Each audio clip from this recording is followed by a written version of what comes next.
ನಮಸ್ತೆ. ಕಥೆಗಳಿಂದ ಪರಿವರ್ತನೆಗೆ ಸ್ವಾಗತ. ಓದ್ತಾ ಇರೋ ಬುಕ್ಕು ಕ್ಷಣ ಹೊತ್ತು ಆಣೆಮುತ್ತು ಭಾಗ 4 ಬರ್ದಿರೋದು ಎಸ್ ಷಡಕ್ಷರಿ ಸರ್. ಸೊ ಇವತ್ತೊಂದು ಹೊಸ ಚಾಪ್ಟರ್ ನೋಡೋಣ. ಚಾಪ್ಟರ್ ಹೆಸರು ದೇವರೆಲ್ಲಿದ್ದಾನೆ ಹೇಗಿದ್ದಾನೆ ಅನ್ನೋ ಚಾಪ್ಟರ್ ಇಂದ ನೋಡೋಣ. ನಮ್ಮೆಲ್ಲರನ್ನು ಬದುಕಿನಲ್ಲಿ ಒಂದಲ್ಲ ಒಂದು ಬಾರಿ ಈ ಪ್ರಶ್ನೆ ಕಾಡಿದೆ ಅಲ್ಲವೇ? ಯಾವ ಪ್ರಶ್ನೆ? ದೇವರು ಎಲ್ಲಿದ್ದಾನೆ ಮತ್ತೆ ಅವನು ನೋಡೋಕೆ ಹೆಂಗಿದ್ದಾನೆ ಅಂತ ಹೇಳಿ ಈ ಪ್ರಶ್ನೆ ನಮ್ಗೆ ಪ್ರತಿಯೊಬ್ಬರಿಗೂ ಕಾಡಿದೆ ಅಲ್ಲವೇ? ಅವನನ್ನು ಕಾಣುವುದು ಹೇಗೆ ಅಂತ ಹೇಳ್ತಿದ್ದಾರೆ. ಈ ಪ್ರಶ್ನೆಗಳಿಗೆ ಉತ್ತರವನ್ನು ಕಂಡುಕೊಂಡ ಪುಟ್ಟ ಬಾಲಕನ ಅನುಭವಗಳ ಬಗ್ಗೆ ಹಲವಾರು ಕಥೆಗಳನ್ನು ಅನೇಕ ಪುಣ್ಯಾತ್ಮರು ಬರೆದಿದ್ದಾರೆ. ಅವರೆಲ್ಲರಿಗೂ ವಂದಿಸೋಣ. ಈಗೊಂದು ಕಥೆಯನ್ನು ನೋಡೋಣ. ಒಂದು ರಾತ್ರಿ ಬಾಲಕನೊಬ್ಬ ತಾಯಿಯನ್ನು, ಅಮ್ಮ, ನನಗೆ ದೇವರನ್ನು ನೋಡಬೇಕು ಅಂತ ಅನಿಸ್ತಾ ಇದೆ. ದೇವ್ರು ಎಲ್ಲಿದ್ದಾನಮ್ಮ ಅಂತ ಹೇಳಿ ಒಂದು ಪುಟ್ಟ ಮಗು ಅಮ್ಮನ್ ಕೇಳುತ್ತೆ. ಮುಗ್ಧವಾಗಿ ಕೇಳುತ್ತೆ. ಬುದ್ಧಿವಂತ ತಾಯಿ ಏನ್ ಹೇಳ್ತಾರೆ? ಮಗು, ದೇವರು ತುಂಬಾ ದೂರದಲ್ಲಿದ್ದಾನೆ. ಅವನನ್ನು ಕಾಣಲು ತುಂಬಾ ನಡಿಬೇಕು, ಅಂದ್ರೆ ನಡ್ಕೊಂಡು ಹೋಗ್ಬೇಕು, ತುಂಬಾ ದೂರ ಇದ್ದಾನೆ ದೇವ್ರು ಅಂತ ಹೇಳಿ ಆ ಅಮ್ಮ ಮಗುನ ಮಾತನ್ನ ಮರೆಸಿ ಅವನನ್ನ ಮಲಗಿಸ್ಬಿಡ್ತಾರೆ. ಆಯ್ತಾ? ದೇವ್ರು ತುಂಬಾ ದೂರ ಇದ್ದಾನೆ, ತುಂಬಾ ನಡ್ಕೊಂಡು ಹೋಗ್ಬೇಕು, ನೀನು ಚಿಕ್ಕೋನು, ಸುಮ್ನೆ ಮಲಗ್ಮಗ್ನೆ ಅಂತ ಹೇಳಿ ಮಲಗಿಸ್ಬಿಡ್ತಾರೆ. ಆದರೆ ಬೆಳಗಿನ ಜಾವದಲ್ಲಿ ಬಾಲಕ ಎದ್ದ. ಅವನಿಗೆ ಎಚ್ಚರ ಆಗುತ್ತೆ ಆ ಮಗುಗೆ. ಅವ್ರಮ್ಮನ ಕಂಡ್ಬಿಟ್ಟು ನೋಡ್ತಾರೆ, ಅವ್ರಮ್ಮ ಇನ್ನು ಮಲಗೇ ಇರ್ತಾರೆ. ಆಗ ಅವನ್ ಏನ್ ಮಾಡ್ತಾನೆ? ಒಂದು ಬಿಸ್ಕತ್ ಪ್ಯಾಕೆಟ್ ತಗೋತಾನೆ, ಮತ್ತೆ ಒಂದು ಬಾಟ್ಲ್ ನೀರನ್ನ ತಗೋತಾನೆ. ಒಂದು ಚೀಲಕ್ಕೆ ಆ ಬಿಸ್ಕೆಟ್ ಮತ್ತೆ ನೀರನ್ನ ಅದೊಂದು ಚೀಲಕ್ಕೆ ಹಾಕೊಂಡು ಹೊರಟ ಮನೆಯಿಂದ ಹೊರಟ. ಅವನು ನಡೀತಲೇ ಹೋದ ನಡ್ಕೊಂಡ್ ಅವ್ರಮ್ಮ ಹೇಳಿದ್ರಲ್ವಾ ನೈಟು, ಆ ದೇವ್ರು ತುಂಬಾ ದೂರದಲ್ಲಿದ್ದಾನೆ, ತುಂಬಾ ನಡಿಬೇಕು ಅಂತ. ಆ ಮಗು ಪಾಪ ಅದೇ ಮಾತನ್ನ ನಂಬ್ಕೊಂಡು ಒಂದ್ ಬಿಸ್ಕೆಟ್ ಬಾಟಲ್ ಒಂದು ಬ್ಯಾಗ್ ಇಟ್ಕೊಂಡು ನಡ್ಕೊಂತ ಹೊಂಟ. ಎಲ್ಲಿ ಹೊಂಟ ಅಂತ ಅವನಿಗೂ ಗೊತ್ತಿಲ್ಲ. ಅವನಿಗಿರೋದೇನು, ನಾನ್ ದೇವ್ರನ್ನ ನೋಡ್ಬೇಕು ಅಷ್ಟೇ. ಆಗ ತುಂಬಾ ದೂರ ಹೋಗ್ತಾನೆ. ಮಧ್ಯಾಹ್ನ ಆಗತ್ತೆ. ತುಂಬಾ ಸುಸ್ತಾಗ್ಬಿಡುತ್ತೆ ಅವನಿಗೆ. ಹೊಟ್ಟೆ ಬೇರೆ ತುಂಬಾ ಹಶ್ವಾಗ್ತಾ ಇರುತ್ತೆ. ಒಂದು ಪಾರ್ಕ್ ಕಾಣಿಸ್ತಾನಿಗೆ. ಒಳಗೆ ಹೋಗಿ ಮರದ ಕೆಳಗೆ ಕುಳಿತ. ಹತ್ತಿರದಲ್ಲಿಯೇ ಒಬ್ಬ ಮುದುಕ ಕುಳಿತಿದ್ರು. ಅವರು ಸಹ ತುಂಬಾ ಸುಸ್ತಾದವರಂತೆ ಕಾಣಿಸ್ತಾ ಇದ್ರು. ಅವನನ್ನು ನೋಡಿ ಮುಗುಳ್ನಕ್ಕರು. ಒಂದ್ ಪಾರ್ಕ್ ಸಿಗುತ್ತೆ, ಮಧ್ಯಾಹ್ನ ಆಗ್ಬಿಡುತ್ತೆ, ನಡೆದು ಸುಸ್ತಾಗಿರುತ್ತೆ, ಒಂದ್ ಪಾರ್ಕ್ ಕಾಣುತ್ತೆ. ಅಲ್ಲಿ ಹೋಗ್ತಾನೆ ಪಾರ್ಕ್ ಒಳಗ ಆ ಮಗು. ಅಲ್ಲಿ ಒಬ್ರು ತಾತ, ತುಂಬಾ ವಯಸ್ಸಾಗಿರುತ್ತೆ, ಅವರು ಸಹ ಕೂತಿರ್ತಾರಲ್ಲಿ. ಇವನಿಗೂ ಸುಸ್ತಾಗಿರುತ್ತೆ, ನಡೆದು ಆ ತಾತಂಗೂ ಸುಸ್ತಾಗಿರುತ್ತೆ. ಆಗ ಈ ಮಗು ತಾತನ್ ನೋಡ್ ನಗ್ತಾನೆ, ತಾತ ಮಗುನ್ ನೋಡ್ ನಗ್ತಾರೆ. ಇಬ್ರು ಮುಗುಳ್ ನಗ್ತಾರೆ. ನಕ್ಕು ನಡೆದು ಬಳಲಿದ್ದ ಬಾಲಕ ಮುದುಕನ ತೊಡೆಯ ಮೇಲೆ ತಲೆ ಇಡ್ತಾನೆ. ಅಂದ್ರೆ ತುಂಬಾ ನಡೆದು ಸುಸ್ತಾಗಿರುತ್ತಲ್ವ ಪಾಪ ಆ ಹುಡುಗನಿಗೆ. ಆ ವಯಸ್ಸಾದ ಮುದುಕ, ಅವ್ನ್ ಯಾರು ಅಂತಾನೆ ಗೊತ್ತಿಲ್ಲ. ಸುಮ್ನೆ ಹೋಗತ್ತೆ ಹುಡುಗ ಪಾರ್ಕ್ ಅಲ್ಲಿ ಕೂತಿರ್ತಕ್ಕಂತ ಆ ತಾತನ ಮೇಲೆ ತಲೆ ಇಟ್ಟು ನಿದ್ದೆ ಮಾಡ್ತಾನೆ. ತುಂಬಾ ಗಾಢವಾದ ನಿದ್ದೆ ಹತ್ಬಿಡುತ್ತೆ. ಪಾಪ ಬೆಳಗ್ಗಿಂದ ನಡೆದಿರುತ್ತಲ್ವಾ, ಸುಸ್ತಾಗಿರುತ್ತೆ. ತುಂಬಾ ಗಾಢವಾದ ನಿದ್ದೆ ಹತ್ಬಿಡುತ್ತೆ ಆ ಹುಡುಗನಿಗೆ. ಆವಾಗ ನೋಡ್ತಾನೆ ಕಣ್ಬಿಟ್ಟು. ಆಗ ನೋಡಿದಾಗ ಸಂಜೆ ಆಗ್ಬಿಟ್ಟಿರುತ್ತೆ. ಆಲ್ರೆಡಿ ಸಂಜೆ ಆಗಿರುತ್ತೆ. ಎದ್ದು ಕುತ್ಕೊಂತಾನೆ. ಬ್ಯಾಗಲ್ಲಿ ಇದ್ದಿದ್ದ ಬಿಸ್ಕೆಟ್ ಮತ್ತೆ ನೀರನ್ನ ತಾತಂಗೂ ಕೊಡ್ತಾನೆ. ಬಿಸ್ಕೆಟ್ ನೀರನ್ನ ತಾನು ಬಿಸ್ಕೆಟ್ ತಿಂದು ನೀರ್ ಕುಡಿತಾನೆ.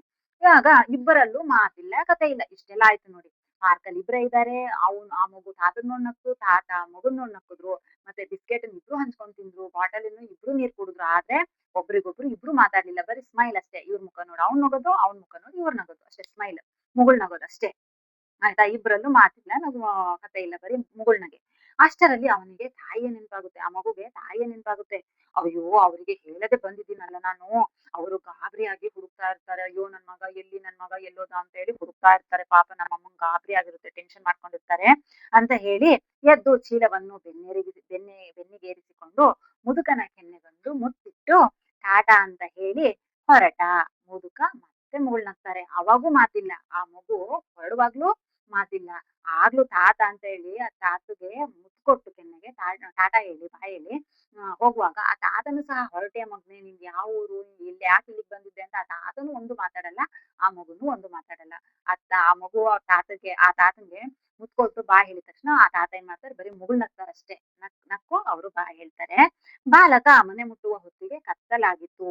ಮನೆಯಲ್ಲಿ ತಾಯಿ ಅಳುತ್ತಾ ಕುಳಿತಿದ್ರು. ಪಾಪ ಬೆಳಗ್ಗೆಯಿಂದ ಮಗನ್ನ ಅಲ್ಲಿ ಹುಡುಕ್ತಾರೆ, ಇಲ್ಲಿ ಹುಡುಕ್ತಾರೆ, ಎಲ್ಲಿ ಹುಡುಕಿದ್ರು ಮಗ ಸಿಕ್ಕಿರಲ್ಲ. ಗಾಬರಿಯಿಂದ ಅತ್ಕಂತ ಕೂತಿರ್ತಾರೆ. ನನ್ ಮಗಗ್ ಏನಾಯ್ತು, ಎಲ್ಲಿ ಹೋದ್ನ ಅಂತ ಹೇಳಿ. ಇವನನ್ನು ಕಂಡು ಬಾಚಿ ತಬ್ಬಿ, ಮಗು, ಬೆಳಗಿಂದ ಎಲ್ಲಿಗೆ ಹೋಗಿದ್ದೆ ನೀನು? ಎಲ್ಲಾ ಕಡೆಯೂ ನಿನ್ನನ್ನು ಹುಡುಕ್ದೆ ಗೊತ್ತಾ ನಾನು. ನನಗೆ ತುಂಬಾ ಗಾಬರಿ ಆಗಿತ್ತು ಮಗ್ನೆ ಅಂತ ಹೇಳಿ ಅಳ್ತಾ ಹೇಳ್ತಾನೆ. ಆ ತಾಯಿ ಮಗುನ್ನ ತಪ್ಕೊಂಡು ಹೇಳಕ್ ಶುರು ಮಾಡ್ತಾರೆ. ಆ ಬಾಲಕ, ಅಮ್ಮ, ನಾನು ದೇವರನ್ನು ಹುಡುಕಿಕೊಂಡು ಹೋಗಿದ್ದೆ. ದೇವರು ನನಗೆ ಪಾರ್ಕಿನಲ್ಲಿ ಕಂಡ. ಪಾಪ ದೇವರಿಗೆ ತುಂಬಾ ವಯಸ್ಸಾಗಿದೆ ಅಮ್ಮ, ತುಂಬಾ ಸುಸ್ತಾಗ್ಬಿಟ್ಟಿದ್ದಾರೆ ದೇವ್ರು, ಆದ್ರೆ ಸದಾ ನಗು ನಗುತ್ತಾ ಇರ್ತಾನೆ ಅಂತ ಹೇಳಿ ಹೇಳ್ತಾನೆ. ಅಂದ್ರೆ ಆ ತಾತ ನೋಡಿರ್ತಾನಲ್ವಾ, ಆ ತಾತನೇ ದೇವ್ರು ಅಂತ ಈ ಮಗು ಅನ್ಕೊಂಡಿರುತ್ತೆ. ತಾಯಿ ಅವನನ್ನು ಮತ್ತೊಮ್ಮೆ ತಬ್ಬಿ ಸಮಾಧಾನದ ನಿಟ್ಟಿಸಿರು ಬಿಟ್ಟರು. ಈ ಕಡೆ ಆ ಮುದುಕಪ್ಪ ತನ್ನ ಮನೆಗೆ ನಿಧಾನವಾಗಿ ನಡೆದು ಹೋದ್ರು. ಆ ಹುಡುಗ ಆ ಕಡೆ ಹೋದ ಅಲ್ವಾ, ಆ ಹುಡುಗ ಆ ಕಡೆ ಹೋದ ತಕ್ಷಣ ಈ ತಾತನು ಮನೆಗೆ ಹೋಗ್ತಾರೆ. ಮನೆಗೆ ಹೋದ ತಕ್ಷಣ ಅವರ ಮಗ ಮತ್ತೆ ಸೊಸೆ ಏನಂತ ಕೇಳ್ತಾರೆ, ಬೆಳಗ್ಗಿಂದ ಎಲ್ಲಿ ಹೋಗಿದ್ರಿ ಅಪ್ಪ, ಮಧ್ಯಾಹ್ನ ಊಟಕ್ಕೂ ಸಹ ಮನೆಗ್ ಬರ್ಲಿಲ್ಲ ಅಂತ ಹೇಳಿ ಪ್ರಶ್ನೆ ಮಾಡ್ತಾರೆ ಅವರ ಮಗ ಮತ್ತೆ ಸೊಸೆ ಆ ತಾತನ್ನ. ಆಗ ಆ ತಾತಪ್ಪ ನಿಧಾನವಾಗಿ ಹೇಳ್ತಾರೆ, ಇಂದು ಮಧ್ಯಾಹ್ನ ನಾನು ದೇವರೊಟ್ಟಿಗೆ ಊಟದ ಬದಲು ಬಿಸ್ಕತ್ತು ತಿಂದೆ. ದೇವರಿಗಿನ್ನೂ ಚಿಕ್ಕ ವಯಸ್ಸು, ಎಷ್ಟು ಚೆನ್ನಾಗಿ ನಗುತ್ತಾನೆ ಮತ್ತೆ ಎಷ್ಟು ಪ್ರೀತಿಸುತ್ತಾನೆ, ಅದನ್ನು ನೋಡಿಯೇ ಅನುಭವಿಸಬೇಕು ಅಂತ ಹೇಳಿ ಆ ತಾತ ಹೇಳ್ತಾರೆ. ಆ ತಾತನು ಏನ್ ಅನ್ಕೊಂಡಿದ್ದಾರೆ, ಅವನು ದೇವ್ರು, ನನ್ಗೋಸ್ಕರ ನನಗೆ ಪ್ರೀತಿ ತೋರ್ಸಕ್ಕೆ ದೇವ್ರೇ ಈ ಮಗುನ್ ರೂಪದಲ್ಲಿ ಬಂದಿದೆ ಅಂತ ಹೇಳಿ ಆ ತಾತ ಅನ್ಕೊಂಡಿರ್ತಾರೆ. ಸೊ ಅದನ್ನ ಅವ್ರ ಹತ್ರ ಹೇಳ್ತಾರೆ. ನಮಗೂ ದೇವರು ಬಾಲಕನಾಗಿಯೂ ಮುದುಕನಾಗಿಯೂ ಕಾಣಬಹುದು.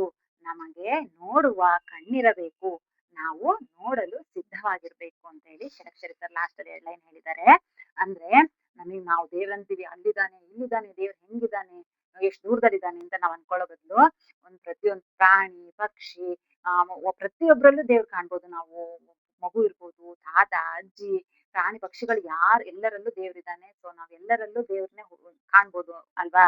ಆಗ ನಾವು ದೇವ್ರನ್ನ ಹುಡ್ಕೋ ಅವಶ್ಯಕತೆನೇ ಇರಲ್ಲ. ಎಲ್ಲರಲ್ಲೂ ದೇವ್ರನ್ನೇ ಕಂಡ್ರೆ ತುಂಬಾ ಹ್ಯಾಪಿ ಆಗಿರುತ್ತೆ ಲೈಫ್ ಅಂತ ನಾನ್ ಕಂಡ್ಕೊಂಡಿರೋದು. ಸೊ ಈ ಕಥೆಯಿಂದ ನಿಮಗೆ ಏನ್ ಅನಿಸ್ತು ಅಂತ ಹೇಳಿ ಇದನ್ನ ನೋಡಾದ್ಮೇಲೆ ದಯವಿಟ್ಟು ಕಮೆಂಟ್ ಮಾಡಿ. ಹೊಸಬ್ರು ಯಾರೆಲ್ಲ ನೋಡ್ತಾ ಇದ್ದೀರಾ ದಯವಿಟ್ಟು ಸಬ್ಸ್ಕ್ರೈಬ್ ಮಾಡ್ಕೊಂಡು ಸಪೋರ್ಟ್ ಮಾಡಿ. Thank you so much.